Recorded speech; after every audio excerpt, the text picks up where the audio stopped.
Zooey Mama, I'm here today to talk about Copycat, who I believe will be the best card coming to Marvel Snap this season. And I'm going to explain why that is in this video, but I know a lot of you are hyped for her. I know a lot of people are saving their keys, their tokens for her, and I think she's going to live up to the hype. I'm going to tell you why in this video. I'm going to go over her best synergies, some deck ideas, the good, the bad, and then just give my final review on her spotlight and her rating. So she's coming to spotlights on July 23rd alongside Call Obsidian and Thanos. Nice package there because Call likes Thanos decks. And Copycat is a 3-cost 5-powered card with the very, very good ability. When you draw this, steal the text from the bottom card of your opponent's deck. Now, just to add a little bit of clarification, first up, Second Dinner did confirm in a Discord response that your opponent does not know this happens. Okay, data mines were showing maybe they would know. Second Dinner said when you draw a Copycat and she steals the ability of your opponent's card, your opponent does not know that happened. They don't know you drew Copycat. They don't know she stole an ability. Okay. And so she's kind of like Iron Lad, but for your opponent's deck. She's always a 3/5, but her ability will change. And once she steals the text from the card, that card just now has no ability. So if your opponent ends up drawing it, which is possible that they do end up actually drawing the card that you stole the text from, it's gonna just have no ability on it, and it would get powered up by like Patriot. It basically got hit with Leech, right? That single card. So let's get into Copycat's best synergies. So first up, we have Korg, okay? Cards like Korg, Rockslide, they're putting rocks in your opponent's deck, but they're doing more than that. They're actually shuffling rocks into your opponent's deck. So if turn 1, you drew Copycat, right when you draw her, she's going to steal the ability from that bottom card of your opponent's deck. Okay, you don't even need to play her, you just need to draw her. She steals that ability. If you then play Korg or you play Rockslide, when they add a rock to your opponent's deck, it will shuffle their deck. And so that card you stole the ability from now may be on top of their deck. So turn 2, maybe they drew like a 5/0 Iron Man with no ability, right? Because your Copycat stole it. So now they have rocks in their deck, and they also have a card with no ability, which sucks for them. And then we've got Baron Zemo, okay? You could shuffle their deck to help them draw the card that you stole the ability from, but you could also just make them go through their deck if you're playing a mill deck, okay? If you are playing mill, it's very possible your opponent gets to the very bottom of their deck, in which case they will draw this card with no ability. So good home with mill. And then just a third kind of more indirect synergy that I think is just going to be an absolute menace is just Leech. Just be really annoying to your opponent, okay? Take the ability of the card at the bottom of their deck. Maybe shuffle their deck and then hit their hand with Leech. I mean, just be super annoying. Try to remove the abilities from everything you can. Now, in terms of locations, that would be really helpful. There's not actually too many that give Copycat a huge boost, but we do have Attilan and locations like Nova Roma, okay? If locations help you draw cards, that's one going to help you draw a Copycat, and she works when drawn. Even if you don't have the energy to play her, she's still going to do something when you draw. But of course, if we're talking about a mill deck, or you could have your opponents drawing rocks, or this card with no ability, then that's going to help you out. And then Attilan is so good, because it's going to shuffle your opponent's deck for you. So as long as you just drew Copycat, by turn 3, Attilan's going to shuffle their deck and, have pretty good odds that they draw this card with no ability. So for some of the cards that Copycat does not like to see, first up, it's Arishem. If your opponent is playing Arishem, Copycat becomes worse. Okay, we are seeing a lot of Arishem right now, but we soon have Cassandra Nova coming out who counters Arishem. If he's still too popular, we will see more balance changes to counter him and lower his play rate. But Arishem decks have 24 cards and half of them are random. So the odds that Copycat gets something good are just lower, significantly lower. And then the odds that you get your opponent to draw this card that you stole the ability from are obviously very low. So not a great matchup here, but if you are playing Copycat along with like Darkhawk or something, you're already beating up on Arishem decks. So, it could go either way. Then we've got a card like Black Cat. Okay, there are just some bad things for Copycat to copy or steal. if you're against a discard deck. Okay, yes, you could steal Hela, and now you have your opponent's win condition. That's awesome. But if you copy Black Cat, your Copycat gets discarded, okay? Maybe you copy the Infinite or something, and then you just can't play her. So some decks, some archetypes just have a lot of kind of bad targets for her. And so, you know, it's going to be a bit of a consistency thing depending on the matchup. And then another one of these is like a clog deck. I mean, you obviously don't want to copy the ability of like a Green Goblin, Hobgoblin, Sentry, any of these things that you would only use with like a Nihilist. Even if you copy like a Goblin, again, Copycat's always 5 power, and you do not want her going over to your opponent's side of the board. Now let's talk about the good and the bad aspects for her, and I think Copycat has such good aspects, okay? First up, she's a 3/5 with tech. By that, I mean she has some kind of utility. In this case, it's like countering or messing with your opponent, and you're getting information, okay? We see this with Nocturne. Nocturne is a 3/5 tech card. Nocturne's amazing. Red Guardian is 3/3, but kind of 3/5. So this is a good stat line for a tech card, okay? It just is. And she has the possibility, just like Iron Lad, where if she does copy, or in this case steal, a really good ability from a card that costs more than 3, it's basically energy cheating, okay? If you steal your opponent's Iron Man, you now have a 3/5 Iron Man. That's cheating, okay? That is energy cheating. If you steal a Doctor Doom, you have a 3/5 Doctor Doom, that is cheating. So her ceiling is really high because she has the potential to cheat, essentially. And cards that can cheat energy are very, very good. It means they can, you know, pop off and win you some games. And then the biggest thing for me, why I think Copycat is going to be so good and why I think she's going to get so many cubes, she steals it for free. You don't have to play her. You just draw her and she steals it. Okay, there are few cards in Marvel Snap that will do stuff for free. Black Cat discards herself for free. Makari plays herself for free, but even then she goes to the board, your opponent sees it. Copycat, you just draw it. Okay, I mentioned Iron Lad in the comparisons there. You have to pay 4 energy to find out what Iron Lad will copy. You have to pay 2 energy to find out what Cable will steal from your opponent's deck. You don't have to pay anything to see what Copycat steals. If she gets a bad target, you know, maybe she steals something useless like a Nebula at the bottom of their deck. Well, it doesn't matter. You didn't pay 3 energy to steal it, right? You didn't lose anything. She just didn't get a great ability. But of course, if you do steal something great, then that's awesome. But you don't have to worry about, you know, if she gets like randomly Destroyer or something, you just don't play her. And so you don't have to pay to play. It's just free to use her ability. That's absolutely bonkers. I mentioned before, your opponent does not see the steal. That is so important. Turn 1, especially, you know, in Conquest, when you're facing the same deck over and over and over. Imagine you're against a Silver Surfer deck. Turn 1, you draw Copycat. You see Copycat steals Silver Surfer. You now know your opponent has a Surfer deck, and you now know for that game, they're not playing Silver Surfer. He's at the bottom of their deck, and he has no ability. You just snap turn 1, and your opponent has no idea why you snapped. They didn't see you play Cable and then snap. They didn't see you play more for Iron Lad and then snap. They just see you snap with doing nothing.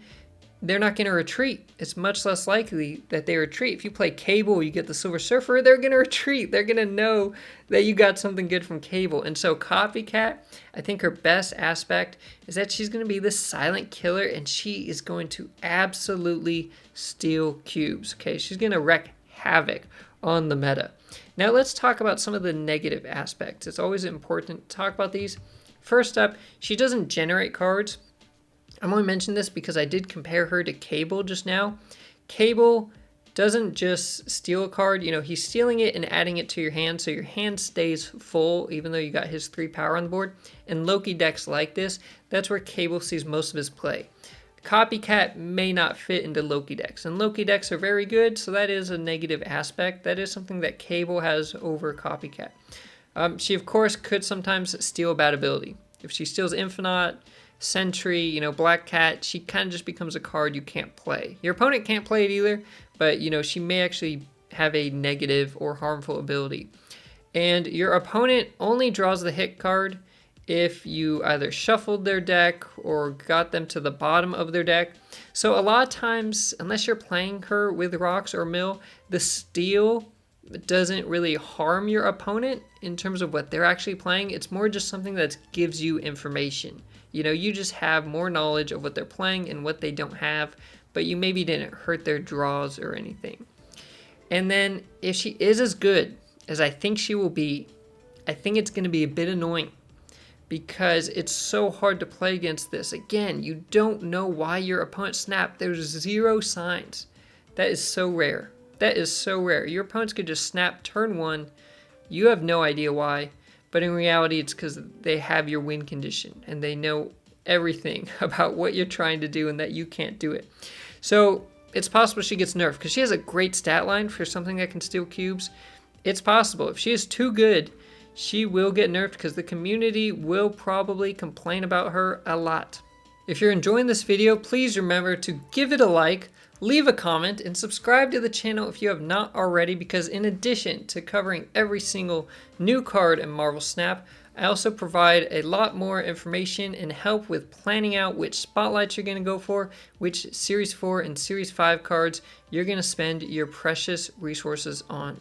Now let's talk about Copycat's floor and ceiling. This is her at her reasonable worst and reasonable best. Well, the floor is something we talked about. She just steals something bad and you don't play her. Okay, that's pretty bad. It's kind of rare. You're not going to see that all the time, right? Not every deck is running Infinite, and even if they are, it has to be the very bottom card for you to steal it. So you're not going to see this as often as the floor or some other cards.